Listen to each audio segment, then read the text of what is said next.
Hello everyone, welcome back to my channel.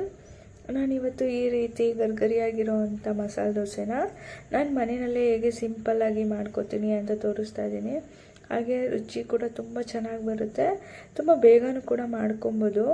ನೀವು ಹೋಟ್ಲಿಗೆ ಹೋಗಿ ತಿನ್ನೋ ಅವಶ್ಯಕತೆ ಇರಲ್ಲ, ಅಷ್ಟು ರುಚಿಯಾಗಿ ಮಾಡ್ಕೊಬೋದು. ಒಂದ್ಸಲಿ ನೀವು ಕೂಡ ಟ್ರೈ ಮಾಡಿ ನೋಡಿ. ನಾನಿಲ್ಲಿ ಮೊದಲಿಗೆ ಪಲ್ಯ ಮಾಡ್ಕೋತಾ ಇದ್ದೀನಿ. ಅದಕ್ಕೆ ಒಂದು ಪ್ಯಾನ್ಗೆ ಒಂದು 2 ಸ್ಪೂನ್ ಎಣ್ಣೆ ಹಾಕ್ಕೊಂಡು, ಎಣ್ಣೆ ಸ್ವಲ್ಪ ಬಿಸಿ ಆದಮೇಲೆ ಅದಕ್ಕೆ ಒಗ್ಗರಣೆಗೆ ಸಾಸಿವೆ, ಜೀರಿಗೆ ಹಾಗೆ ಕಡಲೆಬೇಳೆ, ಉದ್ದಿನಬೇಳೆನ ಹಾಕಿ ಫ್ರೈ ಮಾಡ್ಕೊಳ್ಳಿ. ಅದು ನೀಟಾಗಿ ಫ್ರೈ ಆದಮೇಲೆ ಸ್ವಲ್ಪ ಕರಿಬೇವು ಹಾಗೆ ಕಟ್ ಮಾಡಿ ಇಟ್ಕೊಂಡಿರೋಂಥ 2 ಹಸಿಮೆಣಸಿನ್ಕಾಯಿ ಹಾಗೆ 2 ಈರುಳ್ಳಿನ ಕೂಡ ಸಣ್ಣ ಕಟ್ ಮಾಡಿ ಹಾಕ್ಕೊಂಡಿದ್ದೀನಿ. ಅದನ್ನು ಎಣ್ಣೆಯಲ್ಲಿ ಚೆನ್ನಾಗಿ ಫ್ರೈ ಮಾಡ್ಕೊಳ್ಳಿ. ಈರುಳ್ಳಿ ಎಲ್ಲ ಸ್ವಲ್ಪ ಸಾಫ್ಟಾಗಿ ಫ್ರೈ ಆದಮೇಲೆ ಅದಕ್ಕೇ ಒಂದು ಸ್ವಲ್ಪ ಅರಿಶಿನ ಹಾಗೆ ರುಚಿಗೆ ಉಪ್ಪು ಹಾಕ್ಕೊಂಡು ಚೆನ್ನಾಗಿ ಮಿಕ್ಸ್ ಮಾಡಿಕೊಂಡ್ರೆ ಆಯಿತು.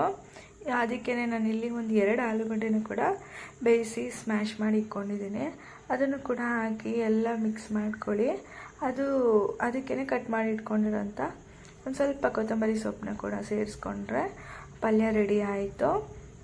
ಹಾಗೆ ನಾನಿಲ್ಲಿ ದೋಸೆ ಹಿಟ್ಟನ್ನ ಕೂಡ ರೆಡಿ ಮಾಡಿ ಇಟ್ಕೊಂಡಿದ್ದೀನಿ. ಇಲ್ಲಿ ಹಂಚು ಕೂಡ ಬಿಸಿಯಾಗಿದೆ, ಅದಕ್ಕೇ ನಾನಿಲ್ಲಿ ದೋಸೆನೂ ಕೂಡ ಹಾಕೋತಾ ಇದ್ದೀನಿ. ನಾನು ಸ್ವಲ್ಪ ದೊಡ್ಡದಾಗೆ ಹಾಕ್ಕೊಂಡಿದ್ದೀನಿ ದೋಸೆನ, ಅಷ್ಟೇ.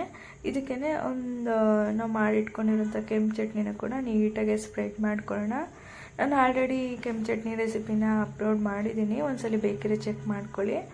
ಇಲ್ಲಿ ಸ್ವಲ್ಪ ಎಣ್ಣೆನ ಹಾಕ್ಕೊಂಡು ದೋಸೆ ಸ್ವಲ್ಪ ಫ್ರೈ ಆದಮೇಲೆ ಅದಕ್ಕೇ ಮಾಡಿಟ್ಕೊಂಡಿರೋಂಥ ಆಲೂಗಡ್ಡೆ ಪಲ್ಯನೂ ಕೂಡ ಹಾಕ್ಕೊಂಡು ಈ ರೀತಿ ಮಾಡಿಕೊಂಡ್ರೆ ಆಯಿತು. ನೋಡಿ, ತುಂಬ ಸಿಂಪಲಾಗಿ ರೆಡಿನೇ ಆಯಿತು ದೋಸೆ. ಹಾಗೆ ಟೇಸ್ಟ್ ಕೂಡ ಚೆನ್ನಾಗಿ ಬರುತ್ತೆ. ಒಂದ್ಸಲಿ ಟ್ರೈ ಮಾಡಿ. ಈ ವಿಡಿಯೋ ಇಷ್ಟ ಆಗಿದ್ರೆ ಲೈಕ್ ಮಾಡಿ, ಶೇರ್ ಮಾಡಿ. ನೆಕ್ಸ್ಟ್ ವಿಡಿಯೋದಲ್ಲಿ ಸಿಗ್ತೀನಿ. Thank you.